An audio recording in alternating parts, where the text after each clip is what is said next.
Hi guys, samahan nyo akong mag-withdraw ng ating kita sa Popo.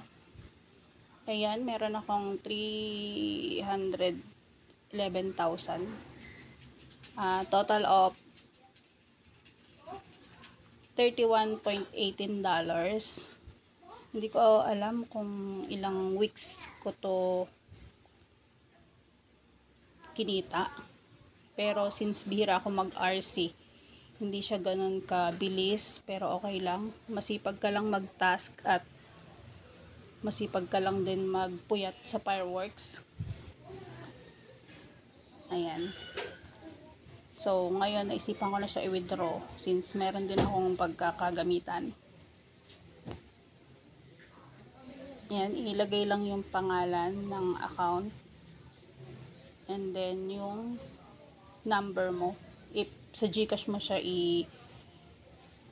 i-link.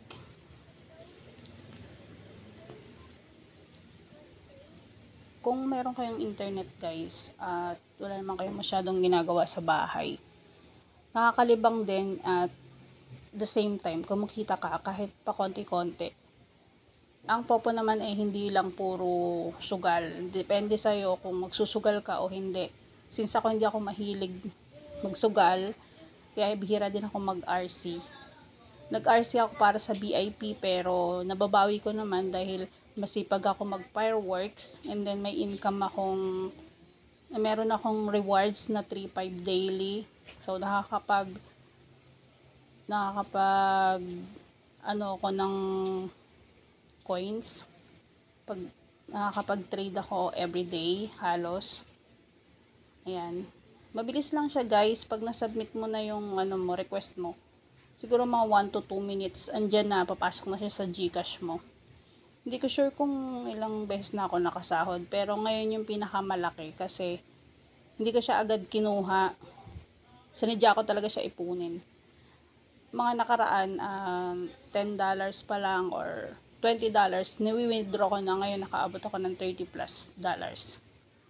So, ayan na, pumasok na siya.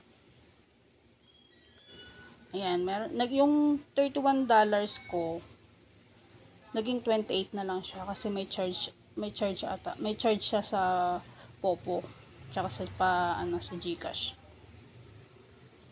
Ayan, check natin kung pumasok na. May laman yung GCash ko na 2,000+.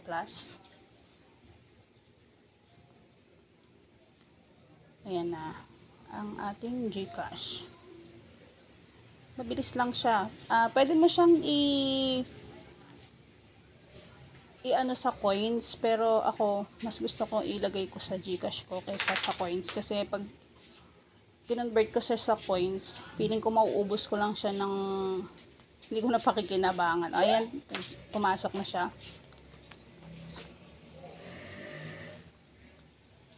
So, ang $28 ay 1606 pesos. O, di ba?